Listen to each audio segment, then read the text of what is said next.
This is a 14-year-old Turkish chess prodigy Yagiz Erdogmus, and he's probably going to become the world chess champion. Yesterday he played a chess game that shocked the whole chess world. 190 moves. Crazy battle against nodirbek Abdusattorov, who is also, by the way, young, but belongs to a different generation, being 20-something. This game lasted 8.5 hours. It began at 3 p.m. and ended close to midnight. Let's dive into this. So guys, this will be a very instructive chess game analysis. Let's dive into this. Almost 200 moves. I will show you the most interesting parts of the game. We will click through the whole of it. It's a beauty. Whatever your chess level is, you will gain a lot from watching this video, and you will be impressed by the level of both players. Both played with a close to engine level of accuracy. So let's dive into this. So first, with the white pieces, we have nodirbek Abdusattorov, the #1 player from Uzbekistan, top 10 in the world currently, and with the black pieces, we have the 14-year-old from Turkey, the genius Yagiz Erdogmus, the hope of Turkish chess. Many people say now that he probably likely will fight for the World Chess Championship title sooner rather than later. And yes, he's significantly lower rated, but that does not stop him from fighting the very best in the Grand Swiss tournament that's currently being held in Samarkand, Uzbekistan. So home turf for nodirbek Abdusattorov. So this is the opening. I will not dive into the details of this. This is a Taraj defense, very reliable opening weapon for black. And nodirbek with white is the first to surprise his opponent, judging by the time spent on the moves. So this is all theory. Black gets the isolated pawn. There is no E and C pawns to strengthen the D pawn, so it is a bit weak, but as compensation for it, black gets activity. Some squares in the center, so this is a very standard position for such kind of openings. Bishop c5 puts pressure on the knight attacks the bishop drops back, castles, d4, this is all theory, knight a4 puts pressure on the bishop, and black just castles. Black says, okay, you can take me, I'll take back, and it's a normal position. Taking is, I think, the main moves here. Another move is bishop g5, but nodirbek plays quickly queen d3. This was probably his home cooked prep. And this is not the most popular move, and here black enters into a deep think for several minutes because black was trying to probably remember the prep that he had, and he went rook 8, the correct move. Knight takes, and now rook d1. And here is where the Turkish prodigy went wrong, and this is the moment that he had to pay for dearly. He had to suffer for 8.5 hours defending a very, very tricky, very complicated endgame. At many points it was losing, but I will not spoil you the ending if you didn't watch the game. He went bishop g4, which is a mistake that leads to a bad endgame for black. So apparently the best move here was rook a4, a very unorthodox way to develop the rook like this, using the fact that this knight is clumsy on b3. There is no way to challenge this rook with the pawn or with other pieces, and the rook strengthens this pawn, and it's completely equal according to the engine. But Yagiz plays bishop g4, putting pressure on e2, and he wants to enter into an endgame. Probably he thought this is his best chance, even though practically it's very hard to play with black after this series of exchanges. So takes, and just rook d1, preventing any kind of checks. And white is much better because this bishop is a monster. This is also potentially a very strong bishop. Two bishops against two knights usually are much stronger. And also the b pawns are weak for black. And black enjoys some activity. The rook on the second rank is good. This rook also enjoys an open file, but long term, strategically, two bishops dominating the board like this, for example, are much better than two knights. Sometimes you can even sacrifice a pawn or two and be not worse or even better in such positions if you develop your pieces and if your bishops enjoy their scope. So let's see how nodirbek, being a top 10 player, an absolute beast, outplays Erdogmus in this position for a long time. So h6, preventing bishop g5, but bishop f1, first kicking the rook from this active position on the second rank. Rook draws back. Now a3, preventing any knight b4 potentially.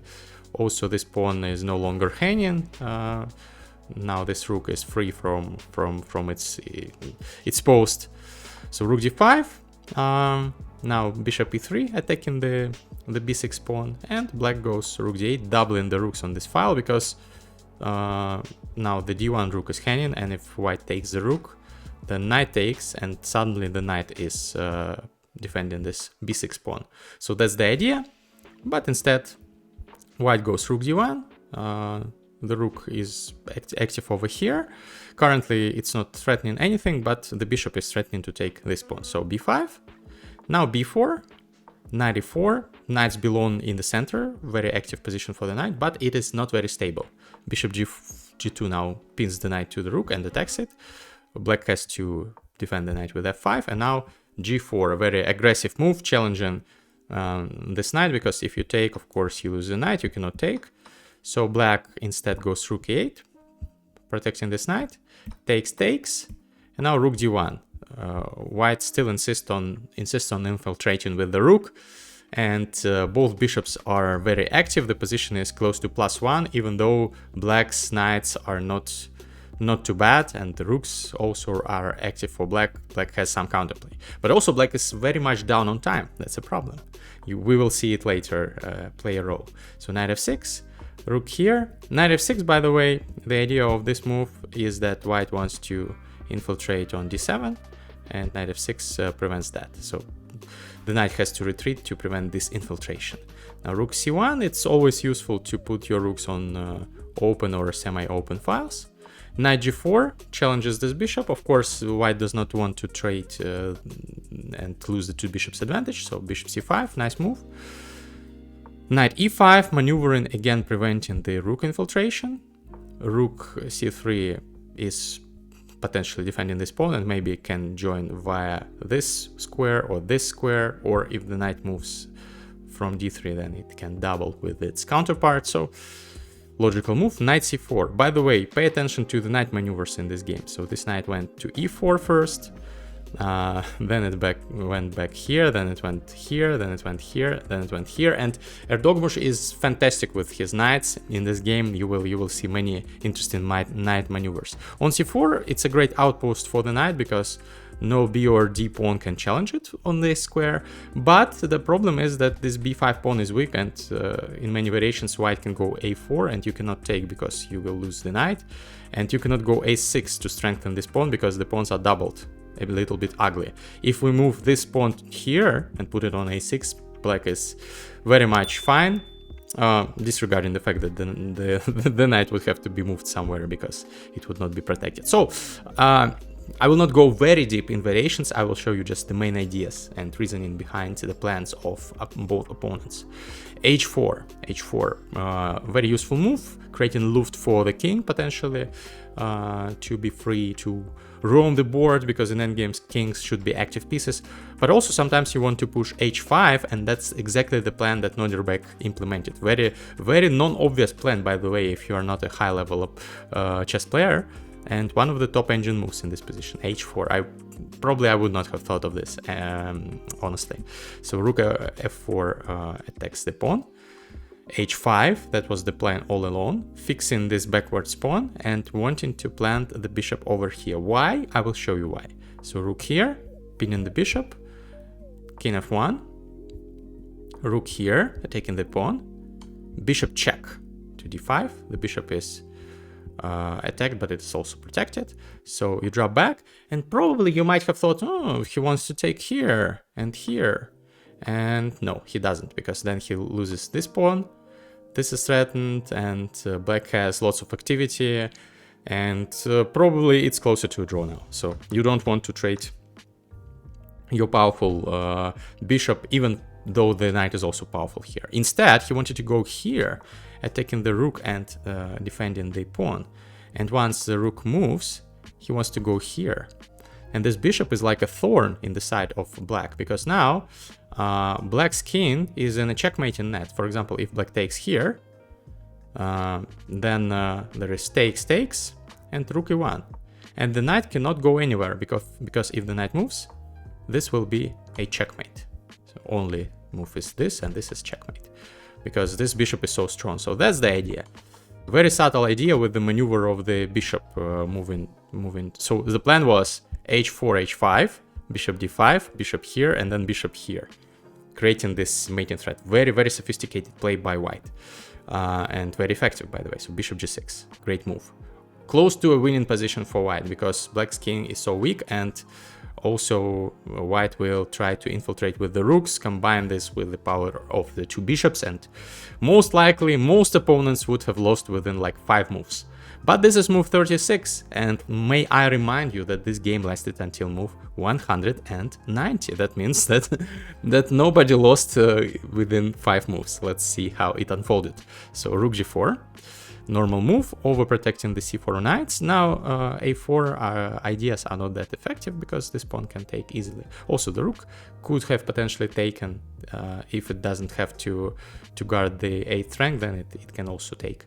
So rook d5, further activating the rook, maybe trying to maneuver it somewhere like this on the 7th rank, because this is also one of the ideas. b6. Attacking the bishop. Also, I forgot to say that rook d5 serves a purpose of putting pressure on b5, obviously. So b6, attacking the bishop.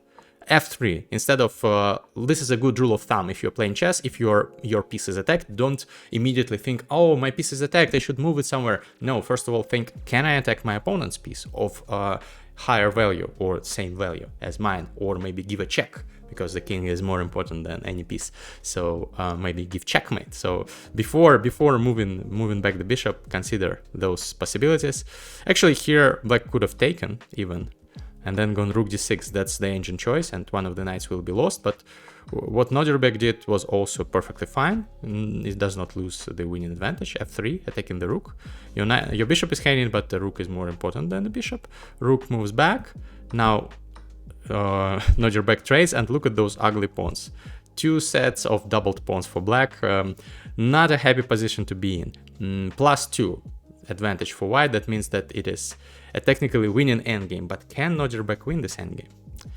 Bishop takes b6. He decides to take here and to take on c6 next, but instead Erdogmus realizes that he's not the one who will emerge on top after those simplifications. He realizes that if he takes, white takes, and it's just over, because the pawns of black are so weak, and black is down a pawn, and the king is never getting out because of this strong bishop. So yeah, it's not a happy decision, but you cannot take the bishop. Instead, he moves the knight into the center. Potentially he wants to take this annoying bishop and go with this knight to e5 and try to grab on g6. That's his plan. So bishop drops back, takes, and now rook a6. Why not rook takes a3, you might ask? Well, because white can simply take, and this is a winning endgame.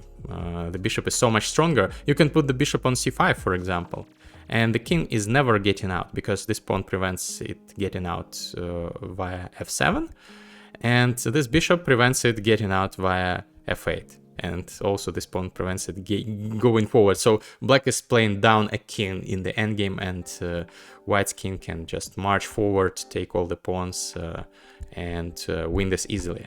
So potentially the knight will have to move also, and the pawns will fall. So this is not a good transition.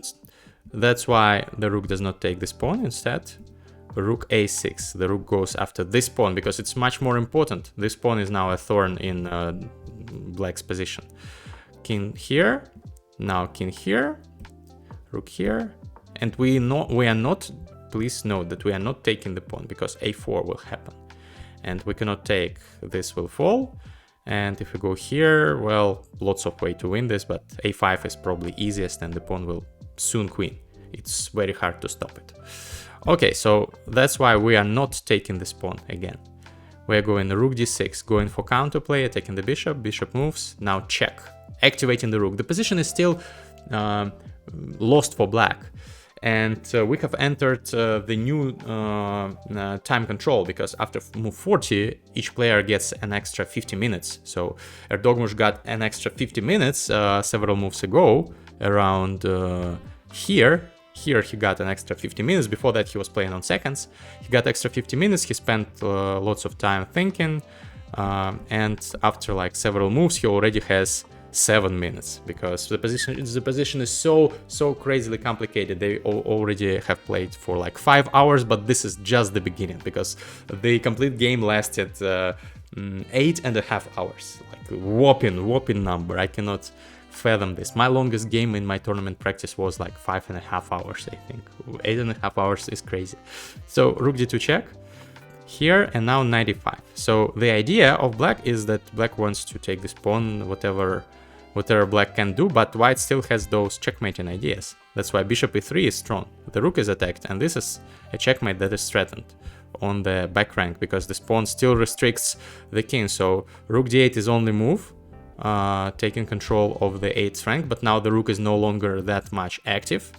But the problem for white is that this pawn will fall. There is no rook c6. The knight is so good, so strong there. So the knight will take this pawn, but it's still winning for white. White can pick up other pawns. White can go here, for example, and then start gathering those pawns. White can take this pawn, which he does, by the way. So rook a8, because the rook was attacked. Now the rook wants potentially to take this pawn, but not now, because that will run into a checkmate. So first black wants to take this pawn. Rook c7, activating the rook. Knight takes. Now bishop c1, protecting this pawn. Apparently it's an inaccuracy, still close to winning, but now it's harder for white to win. The easiest, it's not easy obviously, but according to the engine, the easiest way to win would be bishop e3, and then putting the bishop here and putting pressure on g7. By the way, sounds logical, but it's not a very obvious maneuver, giving up a pawn. So more human approach is to, of course, not give up the a3 pawn, potentially play up a pawn in this endgame. It should be winning, probably. So rook f8, bishop b2, also same idea, by the way, putting pressure on g7, but without giving up this a3 pawn. Looks much better from a human standpoint than giving it up. Rook f7, black has to block this file, and now white trades to go into a potentially winning endgame, because white has a bishop and 3 pawns, and black has a knight and 2 pawns. So probably it should be winning, and the engine screams that it's winning, but it's very hard to win this. And if your opponent is Yagiz, Khan, Erdogmus, it is maybe impossible to win this. You will see how he plays, how he fights like a lion or a tiger, or I don't know, any other brave beast. So king g4, knight rotates, and now we have some dancing of pieces. Shuffling of pieces.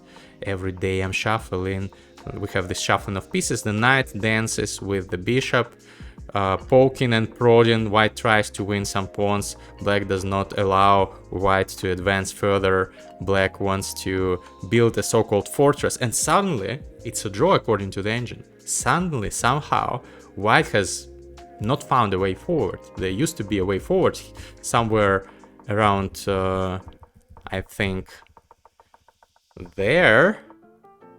The engine was given some lines, some winning lines for white, but it's very hard. You should have maneuvered black into a Zugzwang. That's the idea in such endgames, when any moves weakens the position for black, and somehow black allows the infiltration of the king, for example, here or here. But it's very hard, and it's understandable that nodirbek did not find the Zugzwang, but still the game goes on, and it's not a draw.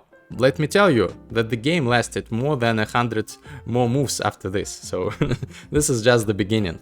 So they maneuver, check. This is like this delicate dance, and now g5. Nice move. If white takes on g5, this is a fork, and the bishop will be lost. By the way, it's a draw after white takes the remaining black's pawn, but obviously white is playing for a win, so white does not want to take this pawn. Instead, bishop e3 takes, king c5, and white wants to take this and promote those pawns and give up the bishop for the remaining black's pawn, and it looks practically very dangerous. It's hard to say if it's winning or if it's a draw, but we will see. So g4 takes, b5. Now this pawn marches, and it's practically impossible for black to stop it, but black wants to create its own counterplay. King here, and now king here. harassing the bishop. Bishop goes here, and now knight d4, a very important move, because otherwise, if you push the pawn, bishop f2 follows, and white is winning because white will queen white's pawn and give up the bishop for the g pawn. But knight d4 blocks the bishop, and now I just want to go g2, g1, and queen, and there is nothing white can do but to trade and go into this queen endgame, upper pawn. So usually queen endgames upper pawn, well, it depends, sometimes they're winning, but if you have a flank pawn, usually they are drawn, with the rare exception of some cases. For example, if in this position it's white to move, white wins. Do you know how? Queen b6 or queen a7 also wins, because this is a skewer and the queen gets lost. Also, white wins when white manages to trade the queens under favorable circumstances. So it is move 117. In the next like 73 moves, white is trying desperately, poking and prodding, to create some mistake, to force some mistake from his young opponent. But his young opponent is yagiz Erdogmus, and he's not someone who makes mistakes. Yesterday I was watching this. I live in Kazakhstan, so it's the same time zone as Samarkand. I was watching this, it was close to midnight already, and I was like, how are they still fighting? How are they still not like physically capable of doing this? Because your brain goes blank after like 5-6 hours of play. I know this from my experience, and these guys already are playing in the 9th hour without any mistakes.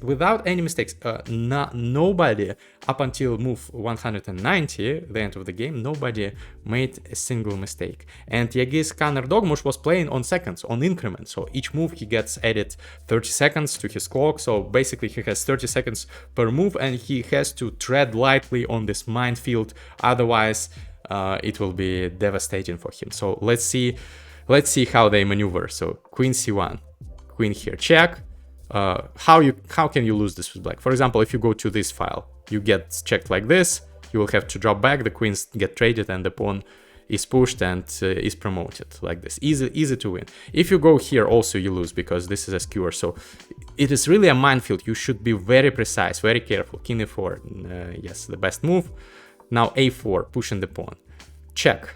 King goes here. Now king goes here, queen here, and king goes here, freeing the path for the pawn.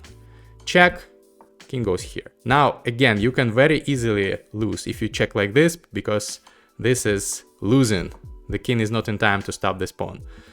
So you should be very careful. Instead, queen here, pawn pushes, check here, check here, check here. Now, again, you have to be very precise. If you check like this is a win for white, because you will have to take the queen, and then the pawn promotes. Again, like one of the numerous traps in this position. Instead, black goes queen a4, again, very precise. Queen here, here, here, here, here. Now, again, lots of traps. You cannot check like this. I will just take here, here, here, here, here, here, here, here, here, here. Now, again, you cannot check like this because of a counter check. And black will have to trade the queens and lose the game because of the pawn. So another trap. And that's like you have to endure several hours under such circumstances. It's a very, very non-enviable position for black. But black endures.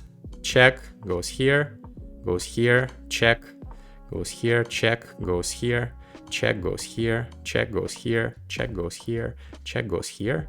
Check. Again, you cannot check from here, for example, because of this, and the queen trade will be forced because of this. So very carefully, checking the king again, checking the king again, checking the king again, checking the king again, checking the king again, checking the king again. This sounds like some fast flow rap. Checking the king again, checking the king again, checking the king again. Now, king h3 is a nice move, by the way, because whenever you are close to the corner, there are ideas of various tricks for white. For example, if this check, then this is a check as well because of the position of the king on h2. So it's best to move your king to h3, which Erdogmus does. Very, very good technique in an endgame. This is move 150. 40 more moves to go, guys. Let me just show you this dance of queens and kings until the end. This is some some choreography.